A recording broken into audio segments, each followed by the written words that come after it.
Brought to you by KR Mangalam University. We provide you the platform to turn your dreams into reality. Give wings to your aspirations with KR Mangalam University.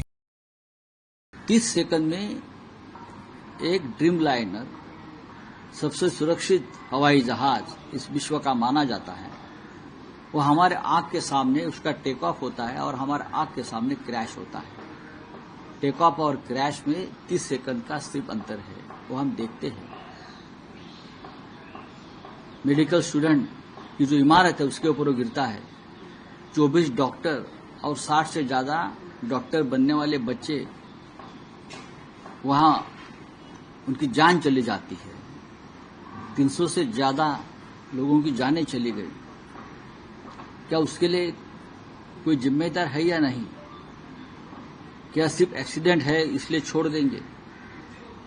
देश के गृह मंत्री कल घटनास्थल पर गए, बाद में कहा कि ये एक्सीडेंट है और एक्सीडेंट टाल नहीं सकते, ये उनका बयान है। ये सरकार जो बैठी है वो एक्सीडेंट टालने के लिए भी बैठी है, लोगों की जानें बचाने के लिए बैठी है, पहलगाम जैसे हमले रोकने के लिए बैठी है। ये सरकार की जिम्मेदारी है। रेलवे के एक्सीडेंट होते हैं तो एक्सीडेंट है, उसकी जिम्मेदारी कोई नहीं लेता है। मणिपुर में दंगे चल रहे हैं, वहां लोग मरते हैं, उनकी जिम्मेदारी कोई नहीं लेगा। अहमदाबाद जैसे हवाई हादसे होते हैं जहां 300 लोग मरते हैं, वो भी एक्सीडेंट बोलकर छोड़ देते हैं।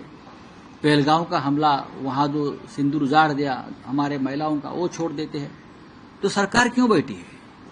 सरकार की जिम्मेदारी क्या है? एक्सीडेंट है, हमला है, ये कब तक चलेगा? आप बताइए। कल अहमदाबाद में जो एयर क्रैश हुआ है, प्लेन क्रैश हुआ है ड्रीम लाइनर का, उसकी जिम्मेदारी किसी को तो लेनी पड़ेगी। 30 सेकंड में हमारे सामने जहाज उड़ता है, टेक ऑफ होता है और नीचे आता है। दोनों इंजन एक तो बंद हो गए या और कुछ हुआ अंदर। तो क्या है?